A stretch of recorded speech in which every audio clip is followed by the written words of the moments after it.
I'm Loretta Nastoupil, and it was a great honor today to co-chair the session on T-cell engagers and lymphoma. And very happy to have my colleagues here today. Lorenzo? Hi, Lorenzo Falchi. I'm a lymphoma specialist at the Sloan Kettering Cancer Center in New York State. And Jason? Hi, Jason Westin from MD Anderson Cancer Center.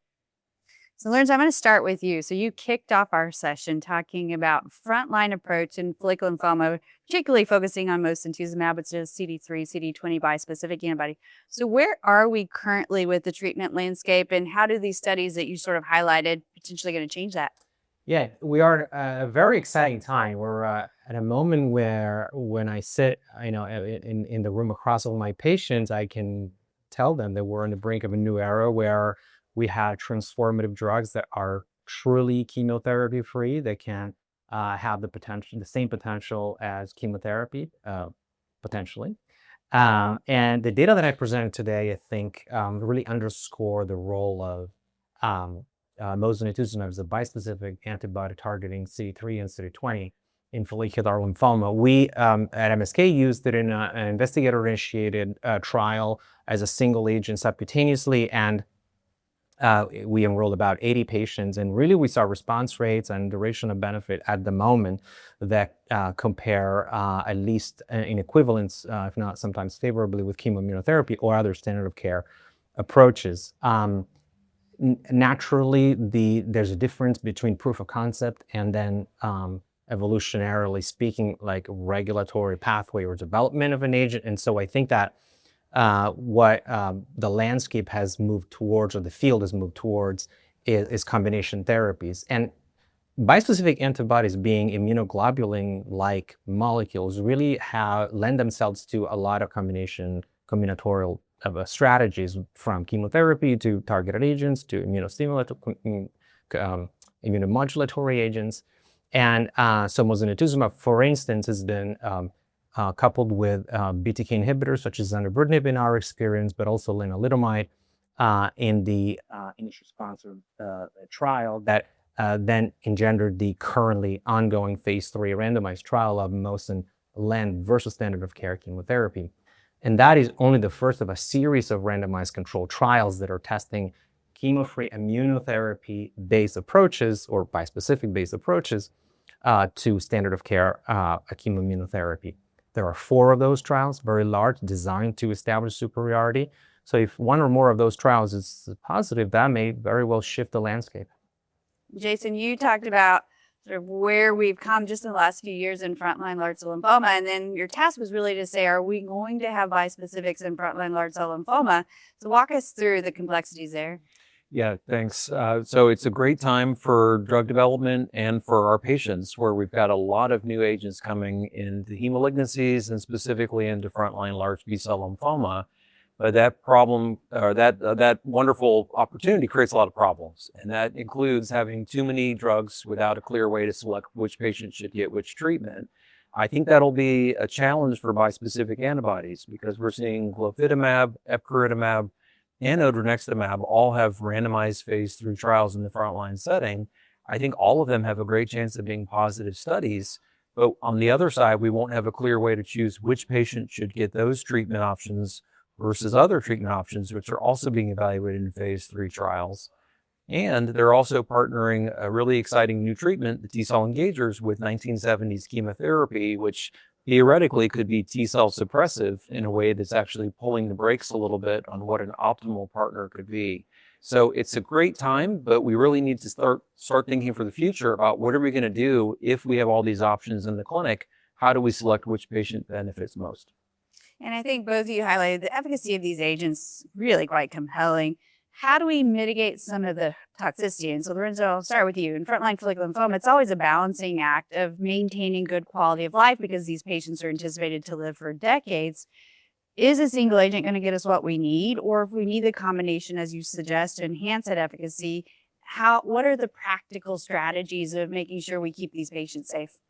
Yeah, no, it's a great question, because bispecific antibodies are drugs that have a very reproducible safety profile, but where things like cytokine release syndrome is a very prevalent adverse event.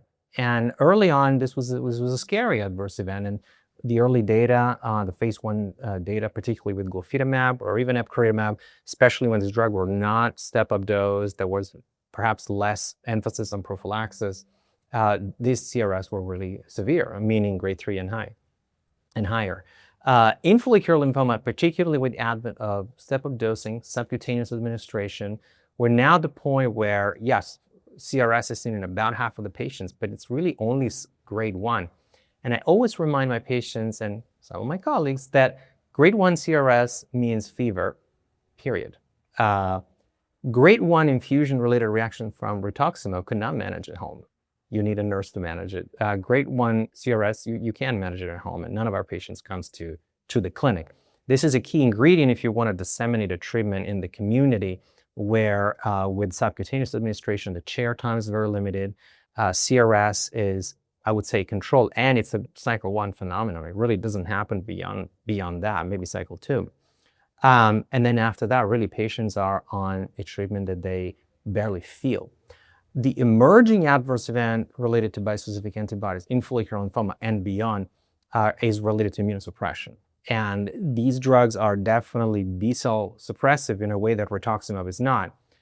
But they're also probably T-cell suppressive. We just don't pay enough attention to it because we don't have an immediate assay spendable in the clinic that tells you, oh, this patient is T-cell suppressed, unless you do very advanced T-cell subset, analysis.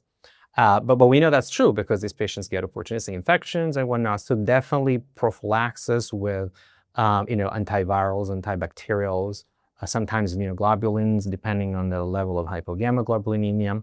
These agents can be associated with neutropenia, so G-CSF prophylaxis or secondary prophylaxis, certainly something to also think about, but nothing that us hematologists haven't really seen before. So I think that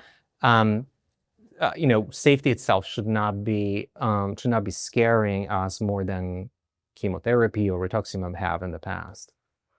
Jason, you hit on some really key aspects of, we're going to have probably several trials read out in the next few years. We saw Polarix had a modest impact on PFS, no difference in overall survival, but we are starting to see that landscape evolve because the toxicity is very similar to vincristine when you replace it with polatuzumab. If we have, 4 positive studies, including tafasitamab, the naked CD19 antibody, what tools or what expertise can you share on the average treating community oncologist to help them pick a frontline therapy for large cell lymphoma? I wish I had a short the answer to that, because that's the real challenge that's going to happen for people who don't treat large cell lymphoma every day. How do you have a shorthand rule of this condition means I should use this approach, this condition means this approach? And we've tried to pull things apart looking at the cell of origin with the idea that polatuzumab might be more effective in that situation.